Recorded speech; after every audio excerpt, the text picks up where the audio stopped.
جو اس سارے معاملے کے اوپر وہ کام کر رہے تھے، وہ تبلیغ کہہ سکتے ہیں وہ کر رہے تھے،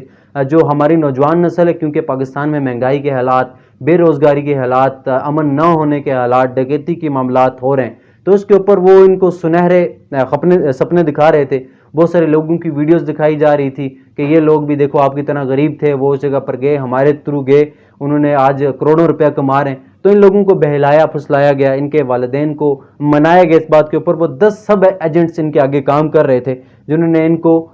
اس بارے کے اوپر راضی کیا کہ ہم آپ کو لے کے جائیں گے اور آپ کی قسمت بدلنے والی ہے. اور اس کے اوپر یہ بھی ایک سوال کیا جا رہا ہے کہ یونان کس طریقے سے یہ لوگ پہنچے ہیں، کیونکہ پاکستان سے تو بڑا دور آتا ہے. میں نے پچھلی ویڈیوز میں بھی ڈسکس کیا کہ یہ جو راستہ ہے یونان والا، اس سے بہت سارے لوگ سمگل ہو کے جا رہے ہیں. ترکی کا میں نے ذکر کیا، تو اس میں بہت سارے پاکستانی بھی وہاں تک ان کو پہنچایا جا رہا ہے اور وہاں سے آگے یہ سمگل ہو رہے ہیں. یہ نیٹ ورک بہت بڑا ہے. سب سے پہلے یہ جو جتنا بھی نیٹ ورک ہے، یہ جو مافیا ہے، سب سے پہلے ان کو پاکستان سے ویزا کے تھرو مصر لے کے جایا جاتا ہے. اس کے بعد صحرائی راستہ جو ہے اس کے ذریعے یہ لیبیا پہنچتے ہیں. اور لیبیا میں کچھ دن، کیونکہ لیبیا کے بارے میں یہ مشہور ہے کہ حکومتی ریٹ وہاں پر اتنا کام نہیں کرتی اور کچھ علاقوں کے اوپر بہت سارے مافیاز بہت زیادہ حرکت کر رہے ہیں اور وہی ان ساری چیزوں کو دیکھتے ہیں، وہ ان کی کنٹرول میں یہ ایریاز آتے ہیں. وہاں پر لیبیا میں یہ سارے لوگوں کو لے کے جایا گیا ہے اور ان کے ساتھ جو وہاں پر سلوک کیا گیا، کیونکہ کچھ دن وہاں پر ان کو رکھا گیا. اس کے بعد دیکھتے گئے جہاں پر حالات بنے تو کشتی کے تھرو ان کو جو یورپیز کنٹری میں پہنچایا گیا، اور سب سے پہلے ان کو اٹلی میں پہنچایا جاتا تھا اور اس کے بعد مختلف ممالک میں ان کو بھیجا گیا ہے. لیکن جو اس سے پہلے یہ جو لیبیا میں یہاں پر ان کو رکھا جاتا تھا، ان کے ساتھ جو پاکستانی کے ساتھ جو اتنا بدترین سلوک کیا گیا، کیونکہ ریگستانی علاقے سے گئے، بری صورتحال میں، نہ اچھا کھانا، نہ اچھا پانی، نہ اچھی خوراک، بالکل افراتفری کے عالم میں لے کے گئے. اور یہ جو کشتی تھی اس میں گنجائش، کیونکہ میں نے آپ کو بتایا کہ 750 لوگ اس میں افراد اس میں سوار تھے، لیکن اس کی جو گنجائش تھی وہ صرف 150 بندے کی تھی گنجائش. اور یہ آپ نے پکچرز بھی دیکھی ہوں گے کہ کتنی وہ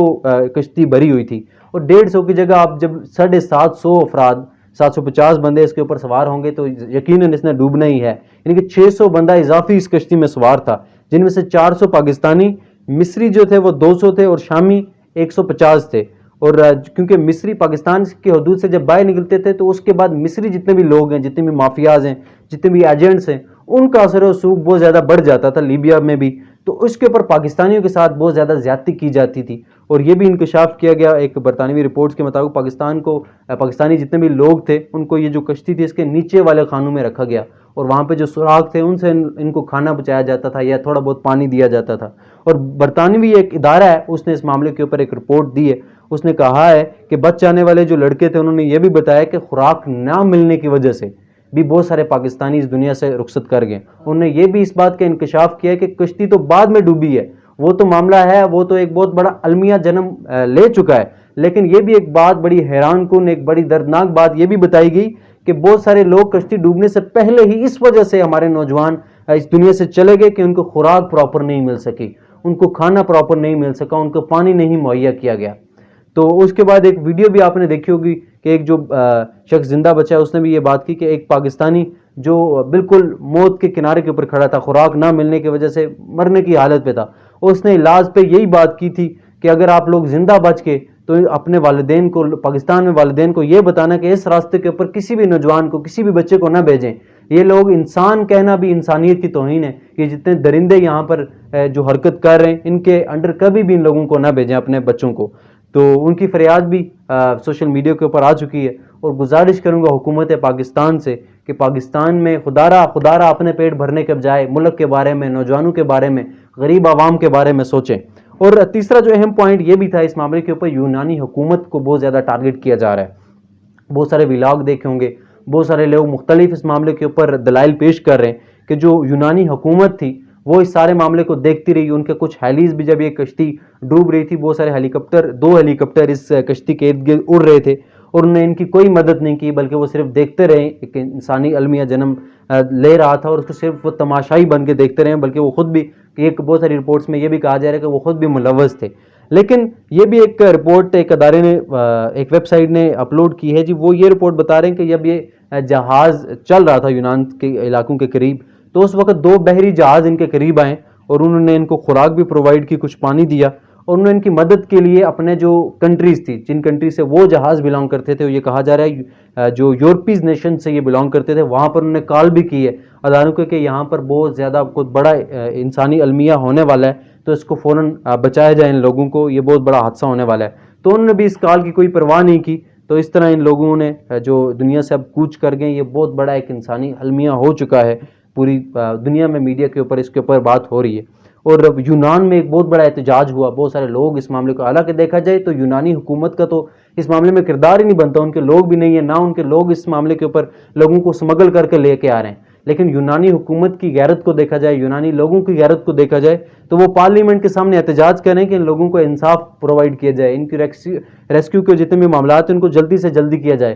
اور ہمارے پاکستان میں لوگوں کو کوئی پتہ خبر ہی نہیں ہے اس معاملے کے اوپر، اور نہ احتجاج کیا جا رہا ہے. صرف ایک حکومت کی جانب سے ایک بات سرسری سی کہا گیا جی ہم اس معاملے کے اوپر ایک کمیٹی تشکیل دے رہے ہیں. تو یہ بھی اس معاملے کے اوپر بھی سوچنا ہوگا کہ عوام کے ساتھ حکمرانوں کو چاہیے کہ مخلص ہوں، اور حکمرانوں سے تو گلہ بعد میں کیا جانا چاہیے، اس سے پہلے عوام سے گلہ کروں گا کہ آپ کو چاہیے کہ اپنے لوگوں کے لیے پہلے آواز بلند کریں. ہمارے لوگ اپنے مفاد کے لیے بات کرتے رہتے ہیں، لیکن پاکستان میں اس معاملے کے اوپر اتنی سنجیدگی حکومت کی طرف سے نہیں سامنے آئی، نہ عوام کی طرف سے اتنی اس معاملے کو اتنا اجاگر کیا جا رہا ہے. اور اس کے بعد یہ جو معاملہ بڑا اہم پوائنٹ اس معاملے کے اوپر یہ ہے کہ بہت سارے سیاستدانوں کے بارے میں، کچھ سیاستدانوں کا یہ کہا جا رہا ہے کہ وہ اس سارے معاملے کے اوپر ملوث ہیں اور وہ اس معاملے کے اوپر پیسہ لے رہے ہیں. آگے ایجنٹس انہیں رکھے ہوئے، لیکن اس معاملے کے اوپر پشت پنائی انہی سیاستدانی کی ان ایجنٹسوں کو حاصل ہے. لیکن جو رپورٹ تھی، جو ایک کمیٹی حکومت کی جانب سے تشکیل دی گئی تھی، اس نے جو انویسٹیگیشن کی، اس کے بعد 2 ایجنٹس کو گرفتار کیا گیا ہے. ایک کا نام وقاص احمد ہے اور دوسرے کا نام ساجد محمود ہے، جن کا تعلق منڈی بہاؤالدین سے ہے. اور ان کے بارے میں یہ بھی کہا جاتا ہے کہ کچھ سیاستدان جن کے نام سوشل میڈیا کے اوپر چل رہے ہیں، وہ ان سے آپ نا واقف نہیں ہوں گے، ان سے ان کا تعلق بھی ہے اور ان سے یہ فنڈنگ بھی کرتے رہے الیکشن کے حوالے سے. تو یہ اب اس معاملے کے اوپر یہ کہنا کہ یہی حکمران، یہی سیاستدان اس معاملے کے اوپر ملوث ہیں، تو یہ میں سمجھتا ہوں کہ قبل از وقت ہوگا یہ بات کہنی. لیکن کیونکہ بہت سارے سیاسی رہنما ہوتے ہیں، ان کو لوگ فنڈنگ بھی کرتے ہیں، پیسے بھی دیتے ہیں، تو اس کے اوپر یہ بات تو کہی جانی بہت جلدی ہوگا. لیکن یہ جو جتنے بھی یہ 2 بندے گرفتار ہوئے ہیں، وقاص احمد اور ساجد محمود، ان کے بارے میں یہ کہا جاتا ہے کہ ان کا لنک بہت زیادہ ہے سیاستدانوں کے ساتھ، کچھ بیوروکریٹس کے ساتھ بھی ہے. تو حکومت سے یہ مطالبہ کروں گا کہ اس معاملے کے اوپر اجاگر کیا جائے، عوام میں اس بات کو پھیلایا جائے کہ یہ جو لوگ آپ کو لے کے جا رہے ہیں، بڑے بڑے سپنے دکھائے جا رہے ہیں، بالکل جھوٹ ہے، بالکل یہ فراڈ ہے. اور یہ ان لوگوں کے ساتھ جو ہمارے نوجوان اس دنیا سے گئے، ان کے ساتھ وہ جو ان کی جانیں تو چلے گئی، لیکن جو غریب بوڑھے ماں باپ ہیں ان کے بارے میں ان کا کیا ہوگا؟ وہ جو ویڈیوز دیکھتے ہیں ان کو ایک اپنا کلیجہ منہ کو آتا ہے دیکھتے ہوئے کہ ان غریب ماں باپ کا اب کیا ہوگا. جو نوجوانوں کے اوپر اپنی پوری زندگی کی جمع پونجی، کئی لوگوں نے تو اپنی زمینیں بیچ کر ان کو پیسے ان کے لیے پورے کیے، اب جس کے لیے پیسے پورے کیے گئے وہ بھی دنیا سے چلا گیا، اور جو پیچھے جو انہیں جمع پونجی تھی وہ بھی خرچ ہوگی، تو ان کا کیا بنے گا؟ حکومت وقت تو سب سے پہلے اس معاملے کے اوپر ذمہ دار بنتی ہے، کیونکہ ان کے حضرت عمر کا فرمان ہے کہ درائے فراق کے کنارے کوئی اگر کتا بھی بھوک سے مرتا ہے تو اس کا ذمہ دار میں ہوں. تو ان حکمرانوں سے بارے میں نہیں پوچھا جائے گا کہ 400 بندے پاکستان کے نوجوان اس سارے واقعے کے اوپر اس دنیا سے چلے گئے، تو حکمرانوں سے یقیناً اس معاملے کے اوپر سوال ہوگا اور اس کے یہ جواب دہ ہیں. حکومت سے مطالبہ کروں گا اس معاملے کے اوپر انویسٹیگیشن کی جائے. یہ لوگ تو دنیا سے چلے گئے، لیکن آئندہ کسی بھی نوجوان کے ساتھ ایسا نہیں ہونا چاہیے، یہ فراڈ نہیں ہونا چاہیے. اس سارے نیٹ ورک کو پاکستان میں فوراً پکڑا جائے، ان کے خلاف سخت سے سخت کارروائی کی جانی چاہیے، اور اس کو معاشرے میں عبرت کا نشان ان لوگوں کو بنانا چاہیے. اس امید کے ساتھ، اس دعا کے ساتھ کہ پاکستان اس ترقی کرتا رہے اور پاکستان میں نظام مصطفیٰ انشاءاللہ نافذ ہو. عرفاق میر کو اجازت دیجیے. اللہ حافظ.